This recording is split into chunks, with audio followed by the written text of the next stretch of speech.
At the start of my quarantine, I offered to do some mini lectures on various subjects, and one of the subjects I'd like to talk about is the definition of terrorism.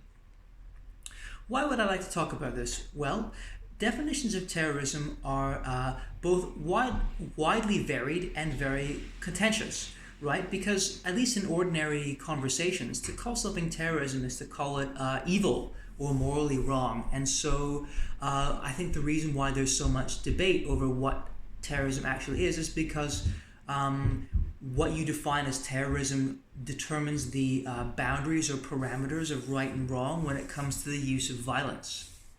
But this is not necessarily very helpful if you're an academic, right? If you want to look at history or strategy and denote terrorism as a particular type of violence, particular type of military action, but to suspend moral judgment in the process, right? To sort of come up with something that's relatively value neutral as a tool of historical analysis.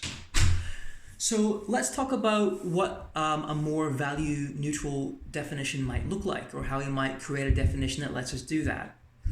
One of the very first things that I will do when I teach about terrorism is ask students to give me their definitions. And usually most people come up with something like the following. Terrorism is the use of violence against civilians in order to intimidate or terrorize an audience. That definition is a common one, but I think it has certain problems. One of the biggest problems is that it specifies that the violence must target civilians in order to be terrorism.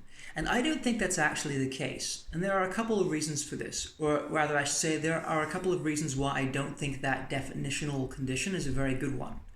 The first is that the category of civilian itself is very morally saturated, right? So people can have lots of political discussions or debates over who actually is a civilian. Let me give you a couple of examples. To justify the 9/11 attacks, Osama bin Laden said that because the US is a liberal democracy, every American citizen bears responsibility for the military activities and the foreign policy activities of the American government, functionally making no voting American a civilian. All of them are combatants. Another example, I've heard justifications for Palestinian nationalist attacks on Israelis in restaurants or bars or buses or whatever, justified on the grounds that adult Israelis tend to be reservists, or at least potentially can be called up for military service and have been drafted in the past. And because of this status, it means that there are functionally no civilian adult Israelis. I've even heard justifications for violence targeting Israeli children on the grounds that it is a preemptive strike against people who will become soldiers. Now, whatever your opinion of these arguments, and for the record, my opinion is that they're pretty bad arguments, as you can see, they turn on the moral category of civilian, or the category of civilian, and I think that what we should do is just kind of remove these debates from the picture, right? I also think that the way that terrorism works, like as a strategy, or the kinds of effects that it produces, might in many cases be the same regardless of whether it targets people who are unequivocally civilians versus, or that we could agree are civilians, versus people who are uniformed soldiers.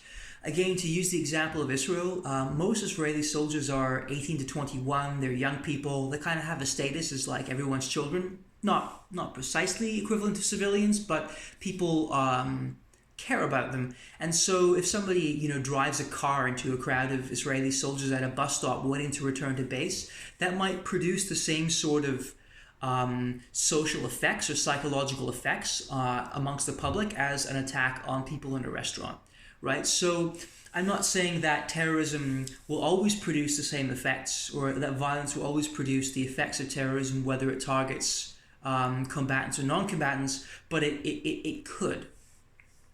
The second has to do with whether terrorism is only about terrorizing people.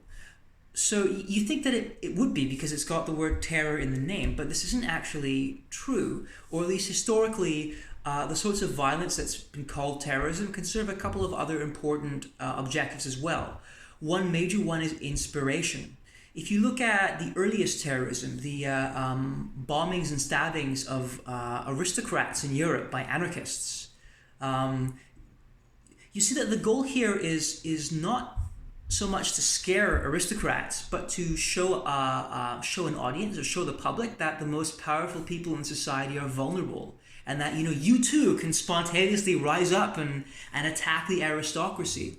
More recently, much more recently, ISIS's extensive efforts in producing propaganda videos depicting their horrible acts of violence is all sort of oriented around developing an image of themselves as cool, as desirable, of getting recruits to come and join the struggle.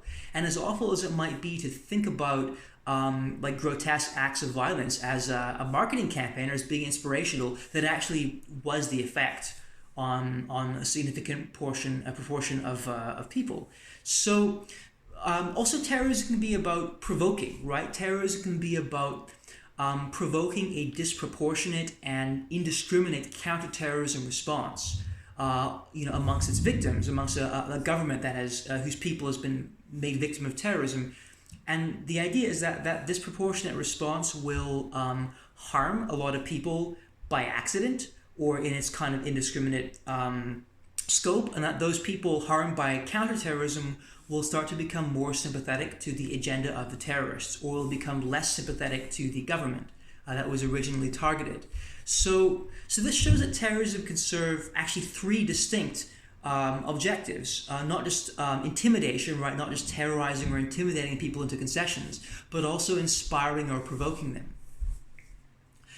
Some definitions you'll see will specify that terrorism is criminal violence. And I just like to point out that these definitions are often crafted by law enforcement agencies, and law enforcement definitions are usually designed to enable things like prosecution or the appropriation of government money, and they're not usually a very good indication of how we non-governments should think about terrorism. So I'm just putting it out there. Anyway, to conclude, the definition of terrorism that I use is as follows: dramatic acts of public violence designed to provoke a certain or produce a certain change in the political behavior of an audience, whether it's to intimidate, provoke, or inspire. And a little more specifically, we think of terrorism as being about producing a sort of propaganda narrative, right? So again, dramatic audience, inspiration, provocation, or intimidation, not necessarily civilians, but often targeting civilians is the best way to produce this, which is why terrorism often involves targeting civilians. And I think we're rapidly approaching full-length lecture rather than mini lectures, so I'm just going to sip my quarantine wine here and sign off.